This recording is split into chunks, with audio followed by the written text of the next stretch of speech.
Hey everyone, that's Matt from Bandit Prospecting. He's at the secret spot. He's from Missouri, so I let him have the secret spot. All right, well, Matt and I have been working about a half hour.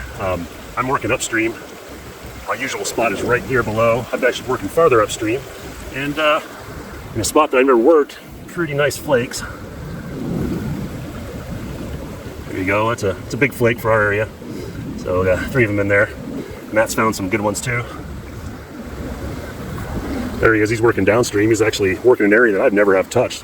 All right, I'm gonna my one-handed panning skills to the test. Got a nice pan here. I can already see gold flakes coming out of it. Let's see if I can show you some. Well, there's one in the corner. You probably can't see it on this camera. It's a pretty good one right in the middle.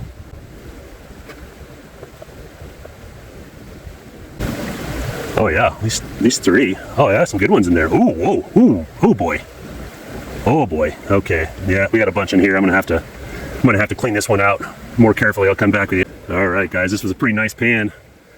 Got one big flake for this stream, about 30 mesh, and maybe 8 other ones. So it was up in my new spot up there, kind of up above Matt, digging out behind some big rocks.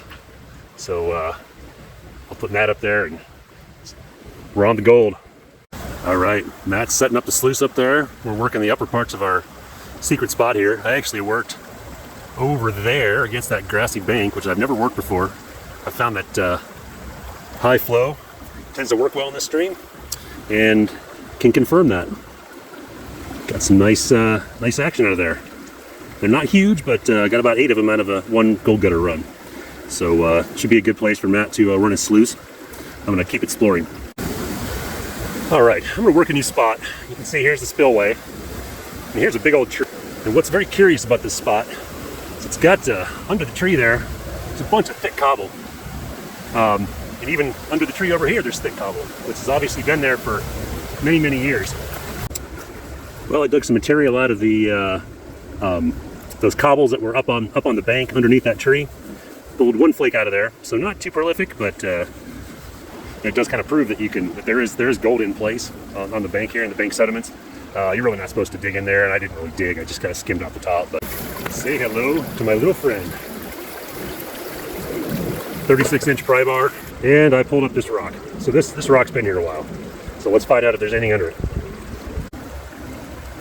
Totally skunked under that big rock. That's a surprise and a disappointment. So I'll have to put it back in place. I've got another fun spot to go work downstream. At first glance, this doesn't seem real remarkable, but this is kind of a random pile of gravel. It seems to have no reasonable place in the current. Not much current down here. As I go into this area here, behind this kind of obstruction, notice how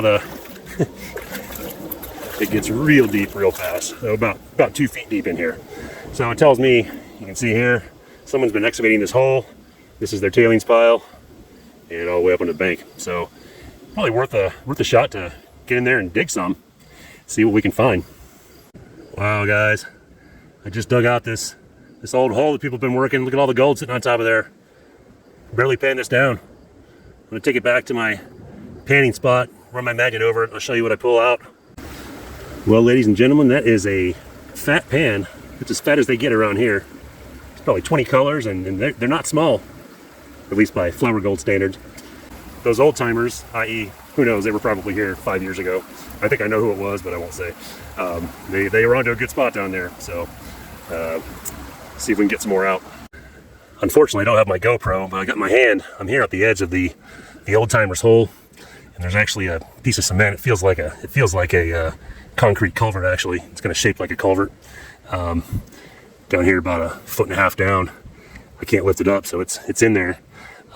It's right on the edge of this hole, so I think it's actually going to be a pretty sweet trap for the gold. So I'm going to dig that thing out and see what I get. Well, I dug out from under that culvert, man, and it is freaking loaded. So gonna finish off this pan, but man, we might have 50 pieces in here. Well, guys, that is what they call a fat pan. None of them are big, but there's a lot of flakes in there. So that's a good spot down there. Those old timers, man, they probably cleaned it out, but they're still left a little for us. Well, if you've watched any of my videos, you know that I am a fan of finding gold in stupid places. This is actually a pretty good haul. This is only a half a pan. And wait till you see where I found this. All right, I'll see if I can do this. There's the bank. Watch my hand. I can put my arm, and I'm a tall guy. I've got my arm all the way under the undercut bank. I'm a good 2.5 feet in there, and I can't see the back of it. I went in there and pulled like a half a pan of material out from under the bank, and man, it's good. So anyway, that's a wrap on a good solid 5.5 hours at the Secret Creek.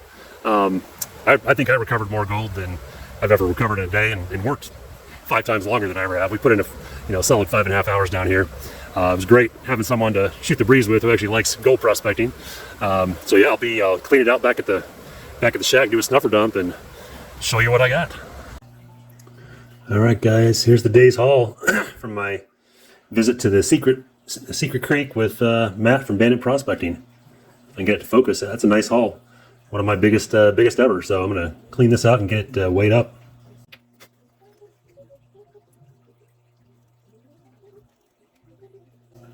10 milligrams. I feel like this thing only has actually 13 milligrams.